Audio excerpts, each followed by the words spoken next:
मैं तो यही कहूँगा तुमसे कि तुम जो अपना प्रिय भोजन है वो खुद भी करो और मुझे भी खिलाओ। और तुम मुझे जो भी खिलाओगे मुझे अच्छा ही लगेगा। लेकिन अगर साथ में तुम अपने हाथों से कोई चटनी बनाकर खिलाओगे ना तो मुझे वो और पसंद आएगा। तुम देख लो, जो तुम्हारी सहूलियत हो पाए वो करो। तुम सुबह नाश्ता नहीं भी बना पाते, मेरे आगे एक गिलास जल रख दो और साथ में 2 बिस्किट भी रख दो तो मैं उसमें भी खुश हो जाऊंगा। लेकिन फिर उसे ग्रहण करना होगा तुम्हें। ऐसा नहीं है कि मुझे खिला दिया फिर वो वहीं रहेगा। फिर वो तुम्हारे पास जाना चाहिए, पूरा आशीर्वाद तुम्हें मिलना चाहिए, तुम्हारे साईं की थाली का आशीर्वाद। कोई भी व्यक्ति चाहे कितना भी अपना क्यों ना हो या कितने भी सालों की दोस्ती तुम्हारी क्यों ना हो, लेकिन जब बात तुम्हारे घर की आती है ना, अपने घर परिवार की, अपने बच्चों की, अपने आपसी संबंध की, पति पत्नी की, उसके बीच में किसी को आने नहीं देना चाहिए। तुम जाओ तो उसके पीछे से किसी तीसरे को भी जिम्मेदारी नहीं देनी चाहिए।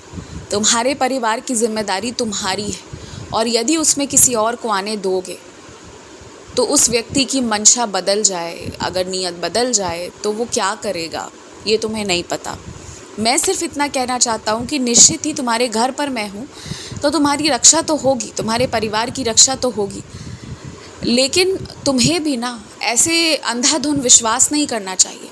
चाहे सालों साल की भी दोस्ती क्यों ना हो, लेकिन फिर भी कुछ एक जगह पर ना तुम्हें रोक लगाना होगा कि कहाँ तक मिलना जुलना सही है और कहाँ सही नहीं है, कब तुम्हारे सामने मिलना होना चाहिए और कब तुम्हारे पीछे मिलना नहीं होना चाहिए। ये सारी चीज़ों को तुम्हें करना पड़ेगा और इसमें कोई गलत बात नहीं है। घर को चलाने में घर के सभी लोग जो हैं उनके हर एक जो भी उनके जीवन के पहलू हैं उसका ध्यान तुम्हें रखना होगा।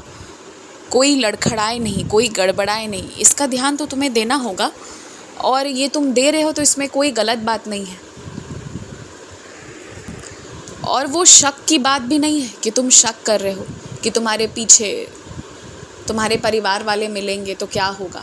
ये शक की बात नहीं है, ये हिफाजत की बात है। कुछ घर की चीज़ें, कुछ घर की बात होती है जो बाहर नहीं जानी चाहिए, बाहरी लोगों को मालूम होना सही नहीं होता है। तो बस वही बात है। नवरात्रि के दिन आएंगे ना तो वो जैसे ही दशहरा होगा उसके बाद फिर से कोई तुमसे मिलने आएगा, कोई दक्षिण दिशा से तुमसे मिलने आएगा, दूर से आएगा।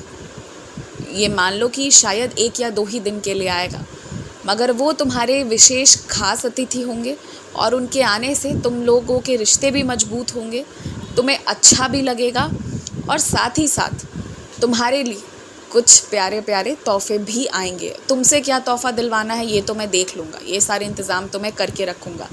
लेकिन तुम्हारे लिए क्या आ रहे हैं ना, वो ही आ रहे हैं जो तुम्हें बहुत प्रिय है। तुम बस देखते जाओ।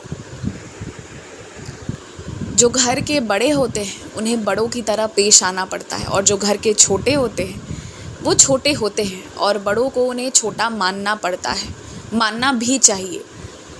तो ये सारी चीज़ें अगर परिवार वालों को समझ में नहीं आती है ना तो समझा दो। तुम्हारी बात समझ लेते हैं वो आगे पीछे, मगर समझ लेते हैं। कुछ तौर तरीके हैं वो कोई और उन्हें नहीं सिखा पाया, वो विद्यालय में भी नहीं सीख पाए, वो तुम ही सिखा पाओगे, मुझे पता है।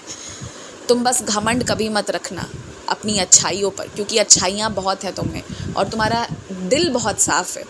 और आज से कुछ साल पहले जो भी थोड़ी बहुत चीज़ें थी ना, जो ऊपर नीचे थी, थोड़ी ख़राब भी थी, वो चीज़ें भी ठीक हो गई हैं। अगर तुम ध्यान देकर देखो तो तुम भीतर से जो अंतर आत्मा होती है ना तुम्हारी, वो बहुत पवित्र है। और इसलिए मैं तुमसे बहुत प्यार करता हूँ, आकर्षित होता हूँ तुम्हारी तरफ। विशेषता है ये तुम्हारी, ऐसे ही रहना हमेशा।